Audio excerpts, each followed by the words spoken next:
મારી બે દીકરીઓ ટ્વિન્સ છે, जुड़वा છે, એ જે ડિવાઇન વર્ડ કિન્ડર ગાર્ડન સ્કૂલમાં અભ્યાસ કરે છે, સિનિયર કેજી ક્લાસ એમાં, જેને પૈકી એક વાણી રાઠોડ મારી દીકરીને શિક્ષિકા દ્વારા લાકડી વડે હાથના ભાગમાં ઈજા પહોંચાડવામાં આવી, જેની સારવાર અમે સિવિલમાં લેતા તેને હાડકામાં સ્લિંગ સપોર્ટનું પાટા બાંધીને એની સારવાર કરવામાં આવી છે. અને મારી દીકરી ડરના કારણે અમને શરૂઆતના સમયમાં અમને કીધું નહીં.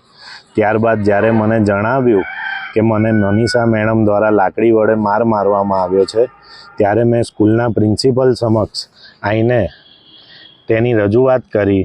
ત્યારે પ્રિન્સિપલ સમક્ષ મેડમે આ કબૂલાતનામું લખીને આપ્યું છે અને પ્રિન્સિપલ સમક્ષ માફી માંગી છે, જે આ કબૂલાતનામામાં દેખાય છે.